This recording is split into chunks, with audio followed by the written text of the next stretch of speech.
आसंतु आज रासायनिक प्रतिक्रिया विषय आलोचना करिबा।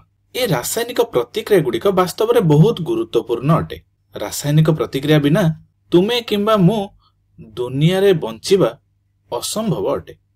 कारण वर्तमान समय तुम शरीर मध्य प्रति सेकेंड रे अनेक अनेक रासायनिक प्रतिक्रिया चली रही एवं रासायनिक प्रतिक्रिया बिना आमर जीवन असंभव ही हेजिबो। एवं वर्तमान आमे यूनिवर्स को ब्रह्मांड को जमिति देखुचंती रासायनिक प्रतिक्रिया बिना ताहा एमिति हेई पार नथांता।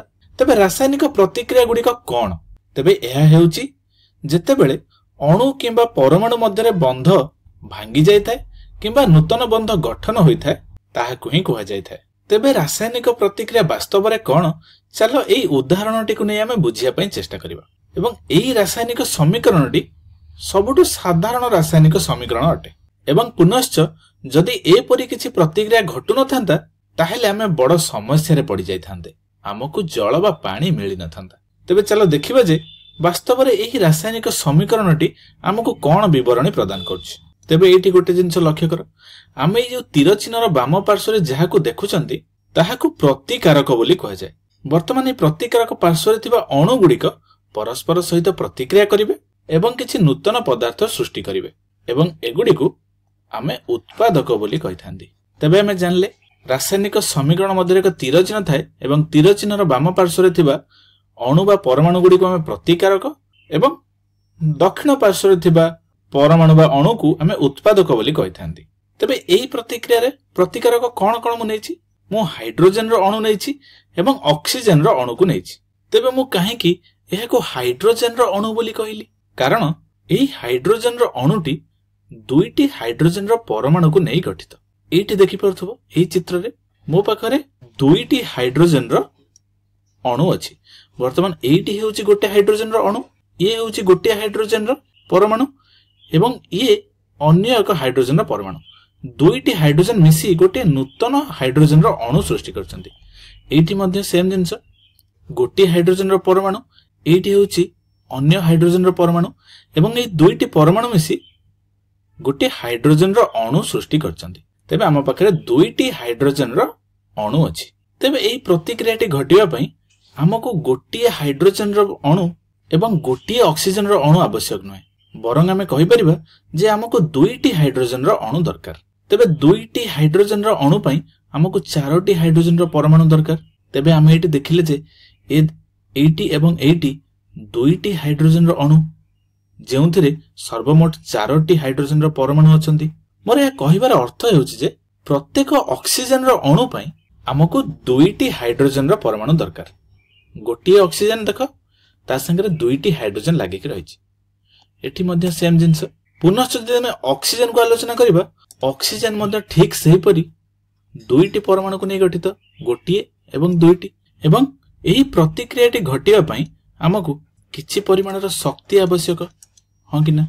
एवं किछि अवस्था रे ए दुईटी अणु परस्पर सहित प्रतिक्रिया करिवे एवं वास्तव रे हाइड्रोजन रो अणु एवं ऑक्सीजन रो अणु बहुत बहुत प्रतिक्रियाशील अटंती। एते अधिक प्रतिक्रियाशील जे एमानकु मुख्यतः आमे रॉकेट रो ईंधन पई व्यवहृत करथांती एवं एही प्रतिक्रिया द्वारा हमको दुईटी जलीय अणु मिलिथाय। एठी तुमे देखि परथुबो, ठीक अछि। वर्तमान तुमे एठी देखि परथुबो जे मो कोनोसी परमाणु को ना तो ध्वंस कर देछि ना कोनोसी एक नूतन परमाणु सृष्टि हेछि। मो पाखरे ऑक्सीजन केतोटी थिला? गोटी दुईटी। वर्तमान मध्ये मो पाखरे दुईटी ऑक्सीजन अछि। एठी गोटे दुईटी। हाइड्रोजन मो पाखरे केतोटी थिला? 1 2 1 2 अर्थात 1 2 3 4 चारोटी हाइड्रोजन रो परमाणु थिला। एठी मध्ये जदि मु लक्ष्य करिवि मो पाखरे चारोटी हाइड्रोजन परमाणु अछि। गोटी दुईटी तीनोटी एवं चारोटी। वर्तमान सेमाने अलग अलग भिन्न भिन्न अणुर अंश अटंती। वास्तव में एही प्रतिक्रिया हेबा द्वारा अनेक शक्ति उत्पन्न हुए। तुमे केवल एही प्रतिक्रियाटी को आरंभ करिया पई किछि परिमाणर शक्ति हमें प्रदान करिबा एवं प्रतिक्रियाटी हेबा परे अनेक परिमाणर शक्ति उत्पन्न होइतै।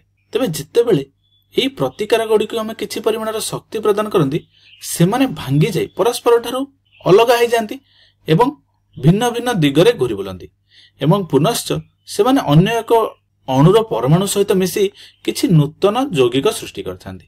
वर्तमान देखो एही रासायनिक प्रतिक्रिया द्वारा हमको कोन मिलला? दुईटी वाटर मॉलिक्यूल मिलला बा जलीय अणु मिलला। वर्तमान आम जदि जलीय अणु को देखा ए कौन है दुईटी हाइड्रोजेन गोटे ऑक्सीजन सहित मिसी एक नूतन अणु सृष्टि कर। वर्तमान ये परमाणु गुड़िक भिन्न भिन्न हो गले। ये जदि प्रतिकारक पार्श्व आम अणु गुड़ी लक्ष्य करुले प्रति अणु से दुईटी परमाणु को नहीं गठित होते। वर्तमान ये जदि आम लक्ष्य करवा एमाने दुईटी भिन्न भिन्न प्रकार परमाणु को नहीं गठित, तेबे एमानंकु आमे यौगिक बोली कहि थांदी।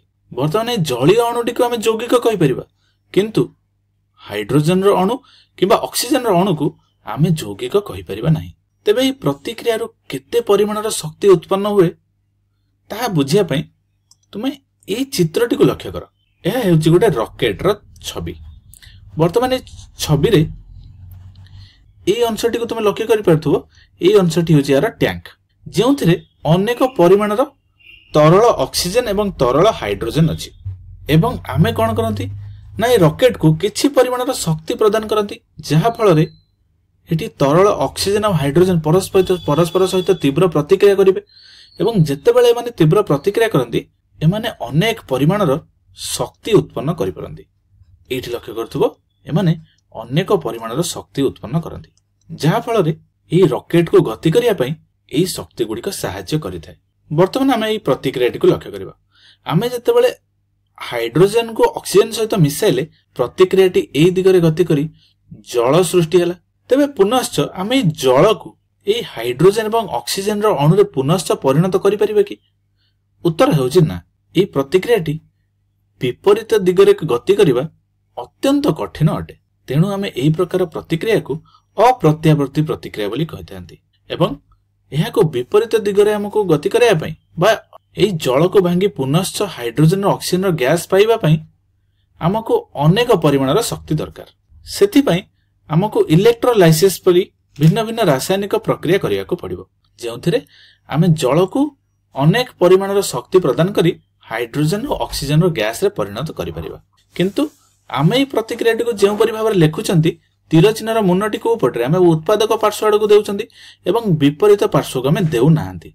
तेणु एही प्रकार रासायनिक प्रतिक्रिया को आमे प्रत्यावर्ती रासायनिक प्रतिक्रिया बोली कहिथांती। तेणु एही प्रकार रासायनिक प्रतिक्रिया को आमे अप्रत्यावर्ती प्रतिक्रिया बोली कहिथांती।